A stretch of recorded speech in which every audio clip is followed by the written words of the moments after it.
Hello and welcome to the Connection Compass. I am your host, Andrea Louise Evans.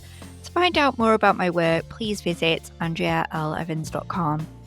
In today's episode, I talked to Charlotte Watts, yoga teacher trainer, nutritional therapist, and author. Her focus is on how we bring together our whole selves in movement, nourishment, expression, and self-care, including a recognition of the psychosocial stresses in our modern day world and the trauma we hold. I've been training with Charlotte since June 2024, and I asked her to join me on the podcast for her to share more on her journey and growing a body of work over a period of time that supports others. Hello, Charlotte. Welcome to the Connection Compass. It's wonderful that you're here. For our listeners, would you mind just sharing a little bit about yourself? Yes, hello. My name is Charlotte Watts. The kind of top line thing of, here's what I am is I am a human being. I also Of course. am, as a human being, a nutritional therapist. What gets called a yoga teacher, but I always have to explain what that means because, that always brings up ideas of sun salutations and handstands in bikinis on beaches sometimes. I'm certain Yeah. that's definitely not what I do. I'm a trainer of yoga teachers, if you like, not from the base, but just in terms of further trainings for somatic type practices, trauma informed type practices, therapeutic type practices. I'm also an author, so I make sense of the stuff that I teach and I know about through non-fiction writing. It was Yeah. previously nutritional writing. It's moved more into stuff for yoga teachers and then something else that will be coming out next year. I know that when I have a look at your website, you've clearly got a body of work that you've developed over a period of time. Mm. Did you start with a creative vision, or it was a series of ideas that came together, or something else? Perhaps you would see it as something other. Yeah. It's funny that when I was at art college, there was like they did that kind of, how do you see yourself in 5 years' time? And the tutor looked at me and went, Charlotte, you're not allowed to say I just want to be happy. And I was like, but that is all I want to say. So no, I never got down with that, 5-year plan, vision thing. It was mostly about the fact that I was very ill in my teens and into my 20s, and I came to both nutrition and yoga to support that. I was sitting in a job I hated, doing the finances for a magazine in Brighton, and I just had a light bulb moment where I went, "Oh, I'm really into nutrition." And then I looked up a nutrition college and went and signed up as something to move me into something that I was passionate about because I've got a very active mind. And actually, once I'd found something I was really interested in and I could really put myself into that in terms of exploration and study, and actually also the way it was feeding into my own health, that actually did an awful lot for my mental health because it was a place to put all my, machinations. I'm just, as you'll find, I'm just not into pigeonholing things. We live in No. this world where categorization of things and pinning them down is and I'm so resistant to it because there were so many things going on. We tend to look back and we want to just kind of encapsulate it into these things, but it was just there were so many things going on. But it was also me moving out away from where I was at that time into Mm, the people I was around. It's very much mm, about going out, getting drunk and the rest. And I was not feeding into the way I was feeling. So yeah. actually shifting the whole way I was living and following that off into kind of Mm, nutrition college and the people I was around in the kind of yoga world at the time.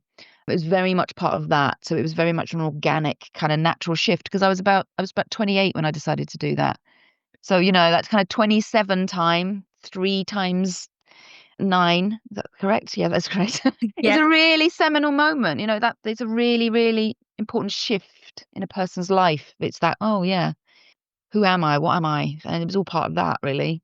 Um, Yeah, yeah, that's quite interesting though. I've spoken to quite a few people on the podcast and they've had shifts as well around that age. mm, Around that age, I sold my house, gave up my job and went traveling around the world.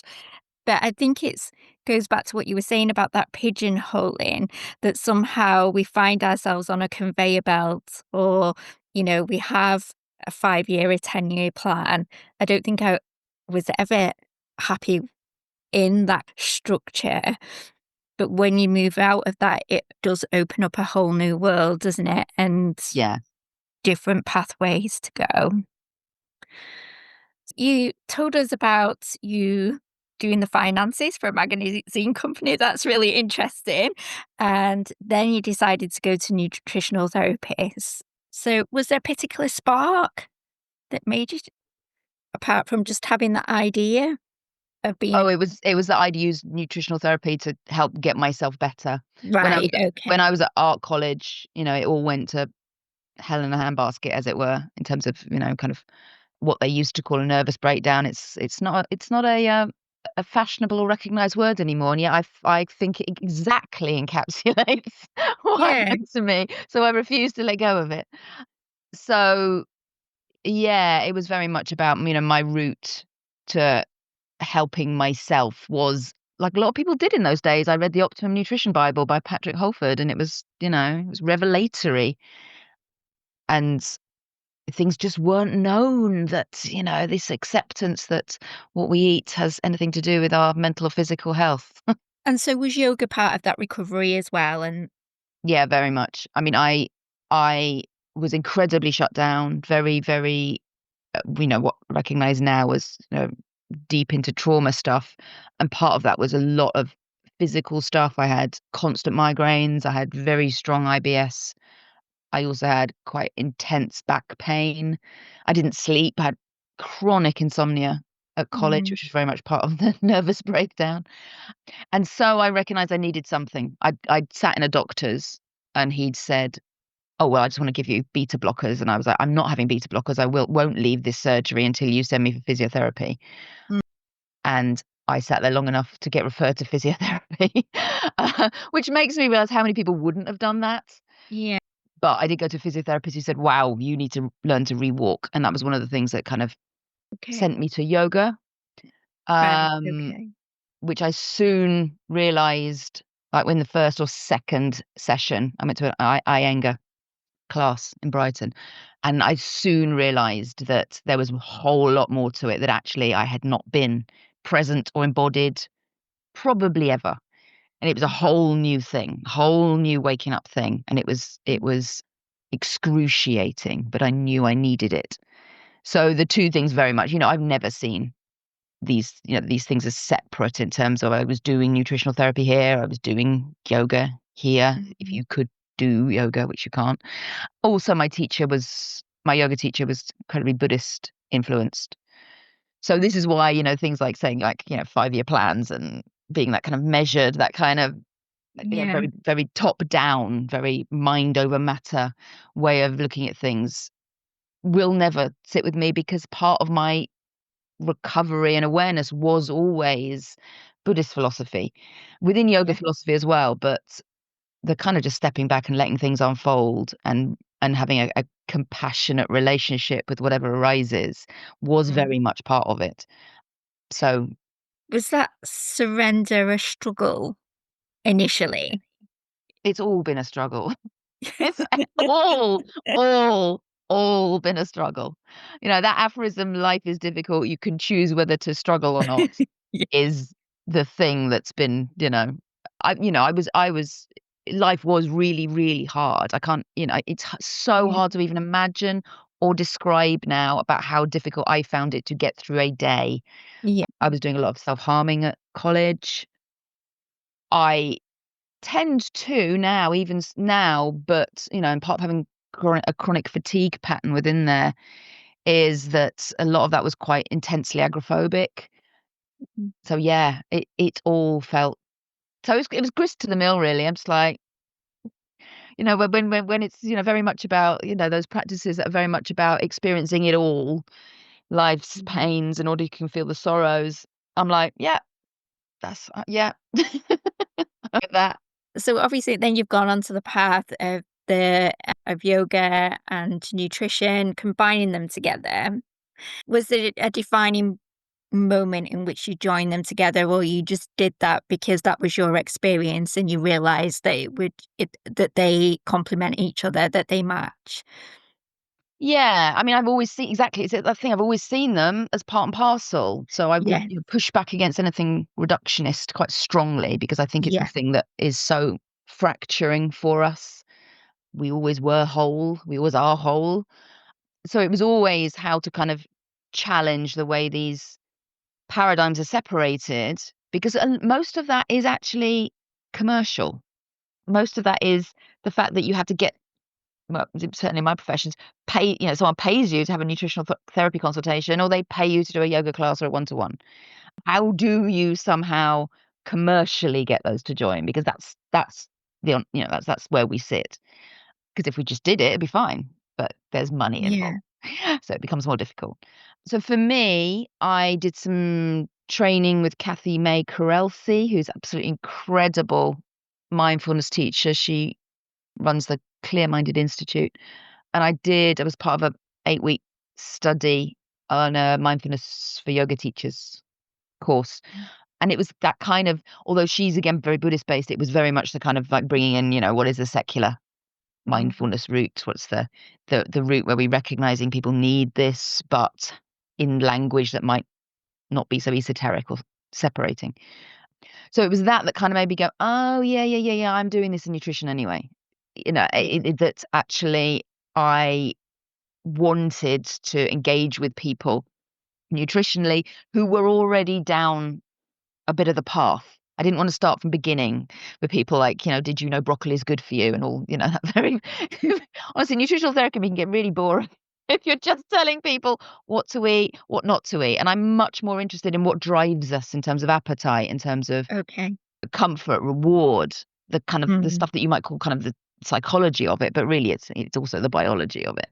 So that's much more interesting in terms of engaging with people, how they feel at the moment, and then how they might self-soothe or how they might navigate the world and what helps them feel what they need to feel at any moment. So that coming together was kind of there, and that it also kind of came together when I was writing book. It was the de-stress diet, then with Anna McGee, and then it became the de-stress effects, and to bring more kind of mindfulness into it. Yeah. Uh, So So one of the things that you do, or not one, but part of your work is to support people through stressful phases in their lives, and often like chronically stressed. mm. Um, how have we got there?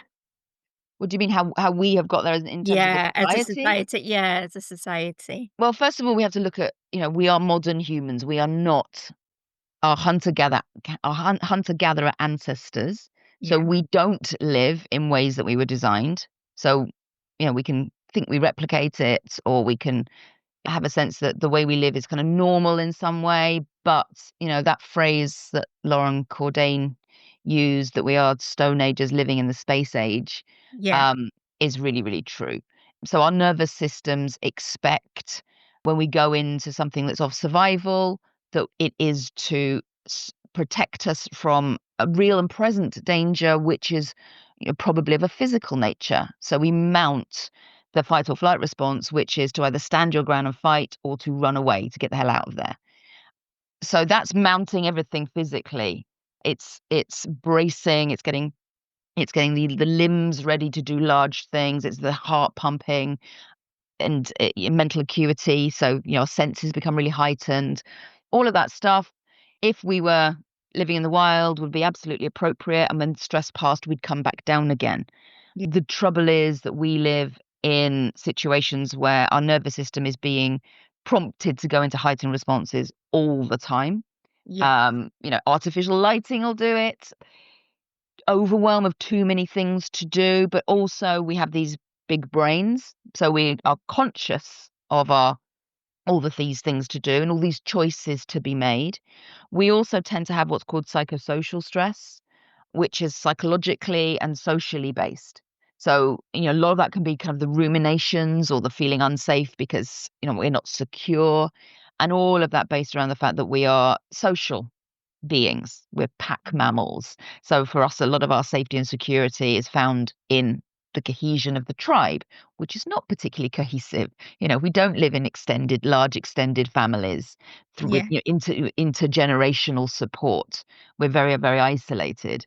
So the our emotional ruminations or our worries or our traumas or our keeping going constantly for fear of stopping, collapsing because we might be exhausted, all of that can just keep us ruminating and keep up the stress responses in even these very small ways that we might refer to as sympathetic dominance. So the fight or flight response is the sympathetic branch of the autonomic Yeah. nervous system. And even just staying up slightly in these, stressed states, probably, so most people don't even notice. It can be really normalized.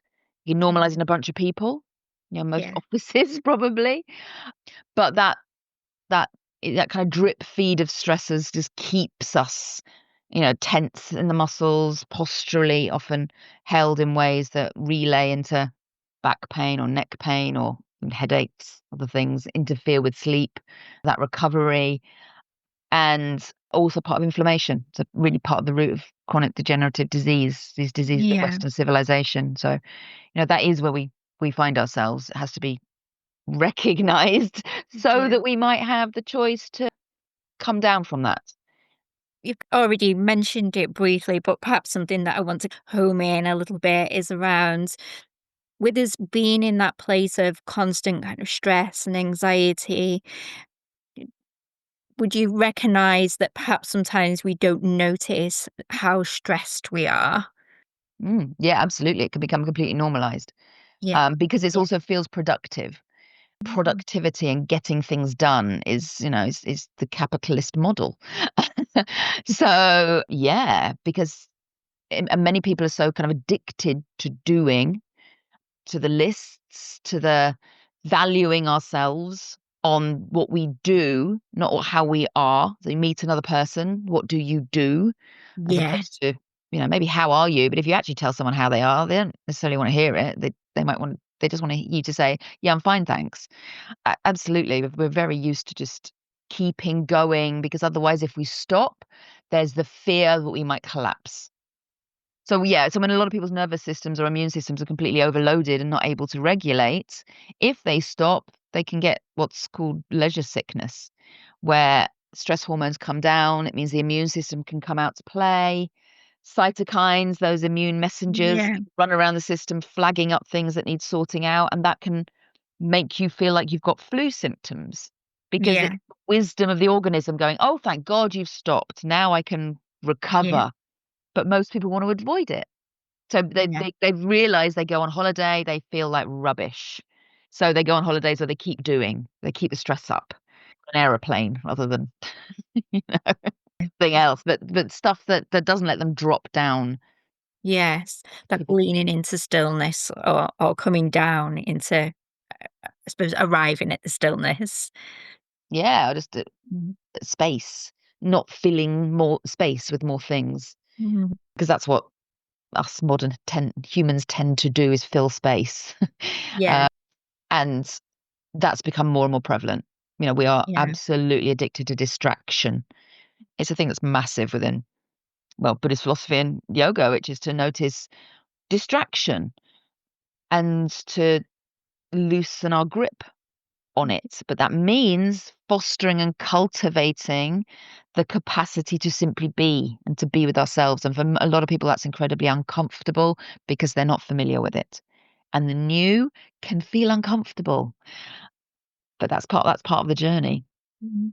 At what point did you move towards a somatic journey in terms of practicing it, learning, and then going on to teach? Mm. Yeah, I mean, my original form of practice and then teaching was Iyengar based, Yeah. which is much more attachment to form and attachment to something being either right or wrong as well, actually. Mhm. And that was exactly the container I needed. So I first came to yoga, I was incredibly disembodied. I didn't know where my edges are, no sense of boundaries, very, very spinning out in terms of my nervous system and in terms of energy.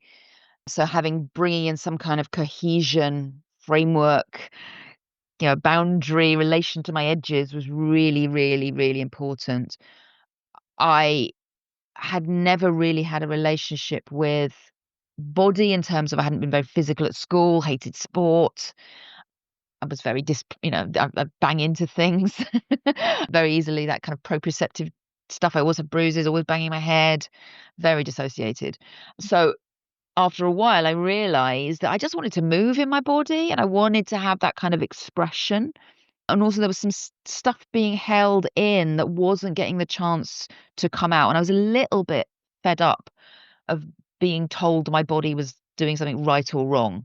I Yeah. really thought, oh my God, if we're coming to really non-judgmental practice, surely, whether my fingers are together or apart can't make that much difference. In fact, I want to be able to occupy all of the range of motion Yeah. without criticism or judgment. I'm over that. So some of that was also then about the agency. It's very much part of somatics is that recognition that many, many modern people don't know how to move unless they're told how to do so. Your average exercise pattern is, we're doing it like this. This is the right way to do it. This is what it's called. And I wanted to just move and have a sense of the stuff that freed long-term things as well, like freed digestive stuff, freed lower back stuff that was clearly saying, oh, please do something different. Yeah. You know what I mean? Rather than just doing the same thing over and over again, expecting different results. It's kind of like, yeah, do you know what? I'm ready to move through. So some of that was through TRE stuff, shaking, tremoring, Yeah. that kind of release work. Some of that was through the fact that I love to disco. I love swimming. I got into qigong, which was, I was like, oh yeah, look, we're just moving these fluid patterns. And I was quite aware of the fact that there was like a lot of talk around injury in the yoga world at that time. And I was really feeling that practice I was doing was not supporting my lower back in any way at all. And yet you go and do a qigong class and it's very unlikely anyone gets injured in a qigong class. And I was like, there's something in this. And also, I don't care about any of that acrobatic stuff or that can we get, the ambition around me to get into a handstand. I'm like, I don't care. I Yeah. was just so happy I could touch my toes at some point along the journey. Yeah. And I remember being in classes with people, getting into headstands and doing acrobatics and thinking, is this yoga? Is this moving me towards samadhi? And I wasn't feeling that. Yeah. So a lot of it was just I did a lot of fascial training as well. So I did anatomy trains in motion training with Right. Karen Guntner, which was very much around fascial lines, and she's a yoga teacher, but also contemporary Pilates Yeah. teacher. And I was like, okie dokie. And I did anatomy training with Joanne Avison, and her, lines very much there are no straight lines, hinges or levers in biological forms, and it all just started. I did, work with Gary Carter, and the Scaravelli approach was in Yeah. there, and I was just pulling lots of different things in. Yeah. Feldenkrais classes, just a branching out. I kind of left the school I was in at the time because I was just like, I need to be free now and explore. Yeah. Um, and I'm not really a follower by nature. So eventually Oh, I will push out. I would never have got that impression. Well, do you know what? It's all a bunch of humans saying some stuff, isn't it? So, Yeah. when I teach other people, I'm like, seriously, you don't have to take my word for it. How do Yeah. you feel about it? Yeah. Yeah. Mm. So yeah, it's the fluid. I think it's the stuff. It's all so much stuff for me boils back to having had IBS trauma as a child. That's Yeah. still a governing factor from the belly, and I believe that kind of trauma is general and in our society, whether it gets expressed to that level or not. So I've obviously been training with you for the past, well, since June last year for this yoga somatic healing and recovery. I really enjoyed it, Charlotte. I found it really powerful. I came to that course absolutely, I think, broken, nervous system broken, and I had no idea that I felt like that. high functioning, always on the go. Have been juggling two worlds for 7 years, working in healthcare and then creating a body of work myself, and just blissfully unaware until I came to that first in-person session down in Islington and got on the mat, and I was like, "Oh my word." I shattered. I was like, but then recognizing, so what happened after that is I hold my hands up. I don't know if I should be admitting this in front of the teacher, but I really struggled to get on the mats for quite some time after. And I think then when I did come to the mat, realized that I couldn't focus for anything more than perhaps 5 minutes. I actually found it really, really difficult. But then moved on from there. But then as I've come to the mat, I have found myself hitting these samskaras. So can we talk a little bit about samskaras and how somatic process helps, perhaps supports with that? Yeah. There's loads in that, isn't there? I mean, there's the first Yeah, thing sorry, is I just told no, you no, my no, whole no, I'm life not story. saying that in terms of it's too much. I don't mean that in terms of it's too much. I Yeah, mean, no, no, no. this stuff is it's not linear. It's a whole bunch of things coming in all at once. Yeah, So one of the first things you said there was when you laid down, you realized how tired you were. yeah, And that's huge. And that's something, in terms of teaching for chronic fatigue and burnout, is that this ability to say, I am tired, is something that we're not often allowed to do in our society because it yeah, would show either weakness or that we're not productive or that we could get put out to pasture, we're not going to be useful anymore, or there's the fear that you'll never get up again, quite frankly. yeah, Um, so, this is why people jump out of Shavasana at the end of a yoga class because they're in many ways terrified they can't do the yeah, transition smoothly. They're just like, oh yeah, my God, I've just got to rev myself up again to get going. So that deep recognition is really, really powerful. And what it says, and you use the term to the mat, and this has become, I think this is quite an interesting phrase in the yoga world because as if this polyurethane rectangle is the practice. I don't practice on one of those polyurethane rectangles at all anymore because I think indeed what you're showing there is the association with that polyurethane rectangle is that you should be doing something there. yeah, And then you come to that dissonance with it and you avoid it because you actually I had a whole different experience happen. I would like to approach that with a different way, but then mm, there's the old stuff in there. And, yeah, so what you described then is I couldn't get to it is incredibly wise, isn't it? It's the space yeah, away from it to go, I don't want to just run on rails the same way I've been doing things all the time. yeah, I can recognize even an unconscious, even if it's not fully conscious, I can recognize I need a new relationship with this thing if I'm going to keep practice on a yeah, polyurethane mat, which, people, you don't have to throw that one away. Um, But indeed, so that is a description of what we might call samskaras. So, in yoga, often translated as mind habits, but very much the things that we come to because we've been conditioned to do them. And many of those we lay down at a very, very young age. They become like survival styles. yeah, Samskaras aren't simply bad or good. They're just the way we kind of learn to do things, but often we end up going around loops and loops with them without much consciousness of our behavior. yeah, And yoga is very much a journey of bringing the unconscious into consciousness. So being able to examine that and having the bit where you feel some resistance to it. Resistance is wonderful because mm, it's away from this thing we have now, which is do you like it or you don't you like it? Did you enjoy that class? Did you not? I mean, that's irrelevant. yeah, It's one of the things that I really learned as that was my yoga journey. It's irrelevant if you like it or you find it pleasant because actually you're meeting your deeper stuff and that's not always going to feel lovely. In fact, unless you meet the pain and the difficulty and even the struggle, you've got no chance of fully experiencing the joy, the wonder, the awe, the yeah, rest of it.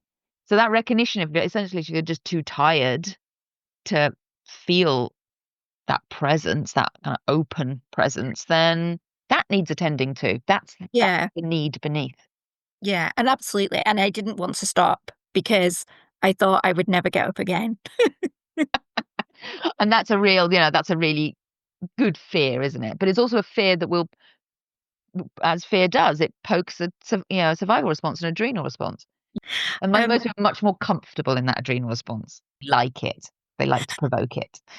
and I suppose the other thing that's really stood out for me in the course as well, I am a bit of a geek in the fact that I like to observe when something's happened in the world and there's a lot of rage, a lot of anger, or, there's a lot of furore. I have this really geeky thing where I like to go on Twitter X and watch the polarization being played out, if you like. And what I observe in that is that there are often two siding fractions that are unable to see each other's viewpoints. And one of the things that we talk in class is around us being so stressed and anxious that we're not able to take those other opinions on. I'm not necessarily connecting it to, to what's happening kind of to stress or anxiety. I don't want to kind of generalize in that sense. But I do think about that, about as a society, can we have these conversations? Can we really hear and listen to people? Or are we so stressed and hyper anxious that we just can't, and it doesn't feel safe to either? Yeah, and a lot of this stuff is in listening to another person's needs that's part of conflict resolution is something that is not going to be part of social media because that's not how it's designed. The algorithms are designed to keep up the drama of Yes. polarized opinions, and you have the echo chambers of your, of only those who agree with you, and it's the othering of the other side. It's a very kind of black and white dualistic Yes. ways of living. And that plays into the stress response because the stress response is judgmental. It has to be. So if you are in survival mode, which is immediate, which is impulsive, even compulsive, then you have to make quick decisions about safe, unsafe, like, Mm, dislike, approach, or withdraw. So, the very stress of that will keep you in that mm, judgmental cycle and it feeds into itself. mm. So the coming down from that, the coming into what we might call the more parasympathetic or the soothing or the rest and digest tone of the nervous system, when we're present in that, and that's when we're socially engaged. When we're socially engaged, and you've got to remember that this stuff is remote, you cannot see another person's face. You can send stuff out. It's pressing the button as Yeah. opposed to actually having to deal with someone closely in a very visceral way. Mm. Because there's that separation of any kind of social engagement, then separation of empathy is there as well. But also, you don't have the chance to look someone else in the eye and recognize where similarity is over simply jumping into difference. So coming into that presence is where more tolerance lies because it doesn't have to be non-judgmental because you're not in under threat or perceived threat.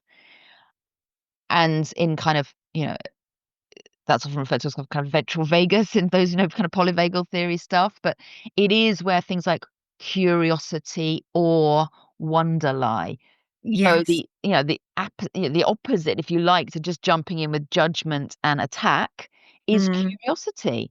Oh, yeah. okay. So you've got a slightly different opinion to me. So that's interesting. Yeah. How did you reach that? What's that about? Um, Mm, Not just this way, that way, but where are all those nuances? How might we work together for the good of everybody? The other end of the scale. That whole system's set up to mm, not make that possible. that's interesting. And what are you working on at the moment? A new book Yeah. around embodiment and menopause with Leonie Mm, Taylor, my co-teacher in whole health. That I also wrote last couple of books with. We teach train together as well. So yeah, doing that and kind of I've got two branches, the business, yeah. the kind of yoga teacher, trainer one, and the kind of more general stuff. Yeah. Uh, and in the more general stuff, I've really wanted to find a way to support people as I used to in nutritional therapy, but that's in many ways a bit rarefied for people. You have to afford to do a one-to-one, and I wanted to find a way that brought all those threads together that people could support themselves. Again, it's that how does movement, how does nutrition, how does self-care, how does kind of a mindfulness umbrella over that all come together? So yeah, I'm constantly kind of feeding into that, as it Mm. were. And do you have any events coming up in there? I have a retreat I always do a summer retreat at Gales in Sussex. It's on the cliffs on top of Seven Sisters. It's amazing. Beautiful, beautiful place. And then a week in Turkey with Leonie Taylor again. And other than that, I have teachers' events. I have workshops in London for teachers in May and June. Lovely. I will put the details in the show notes. I'll check them out and put them there for anybody who is listening and wants to have a look. But thank you, Charlotte, for coming on the Connection Compass. It's been a pleasure to talk to you and very interesting. Thank you very much. It's lovely to be here. Thank you. The conversation with Charlotte took place in March earlier this year, and I have often returned to her explanation of samskara. If you look up the meaning samskara or have heard a verbal explanation, particularly in a yoga practice, we may hear things like grooves, ruts, wounds that we become stuck in.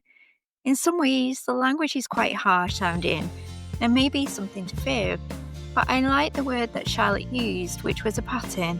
It feels so much softer and more of an invitation to explore and be curious about. If you're interested in Charlotte's work, there are plenty of details in the show notes. Thank you for listening to this week's episode of The Connection Compass. If you think it will help someone else, please leave a review.